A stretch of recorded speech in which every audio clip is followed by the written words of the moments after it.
নীলিম কুমাৰৰ আপোনাক ধন্যবাদ। এশাৰী লিখিব কওঁতে আপুনি কেইবাশাৰীও লিখিছিল আৰু খামত নভৰাকৈ হাতে হাতে দিছিল। কিয়? খাম সৰু হ'লে দিম নেকি? নে আপুনি ভাবিছিল আপোনাৰ জীয়া আখৰবোৰে খামৰ ভিতৰত উশাহ নাপাই কষ্ট পাব, চটফটাব?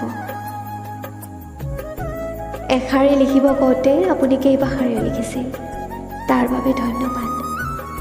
ধন্যবাদ এই কাৰণে যে তাৰ পৰাই মই নামি যাম প্ৰেমৰ বাটেৰে। আৰু প্ৰেমৰ বাট মানে কাঁইটৰ বাট। কাঁইট মানে গোলাপ নহয়, গোলাপ নহয়।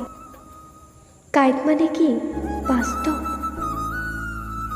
আপুনি আকাশ, এদিন ওপৰত আছিল, আপোনালৈ হাত মেলিছিলোঁ, আপুনি নামি আহিছিল।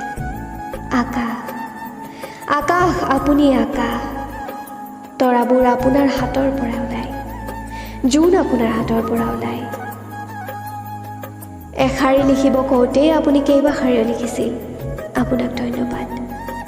নিজ হাতেই আপুনি চাহ বনাই খুৱাইছিল, আপোনাক ধন্যবাদ। এদিন গ্ৰীষ্মত কাৰেণ্ট নথকা কাৰণে ফেন নুঘূৰিছিল, আপুনি মোক বিচনীৰে বিচিছিল, আপোনাক ধন্যবাদ। ধন্যবাদ এই কাৰণেই যে গোটেই বাটতে আপুনি কাঁইট পুতি থৈছে আৰু মই কাঁইটত ভৰি দি আহি আছোঁ। মোৰ ভৰিত তেজ দেখি আপুনি উচ্চুপিছে। গম পালোঁ আপোনাৰ চকুৰ কাষত পানী আছে।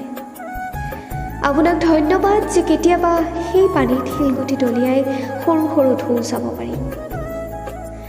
আপোনাক দিবলৈ অজস্ৰ ধন্যবাদ মোৰ ভিতৰত হাহাকাৰ কৰি থাকে। এদিন স্পৰ্শৰ দিগন্তত ধন্যবাদবোৰ যদি শেষ হয় আৰু গজালি মেলে দুখে, সেইদিনা গোটেই আবেলি আঁঠুত মুখ গুজি বহি থাকিব আপুনি, আৰু মই ওঠত চিগাৰেট জ্বলাই জ্বলাই ধোঁৱাৰ এটা চিমনি হ'ম। সেই ধোঁৱাৰে মই আকাশ আকাশ আপোনাক কলা নকৰোঁ, কলা নকৰোঁ।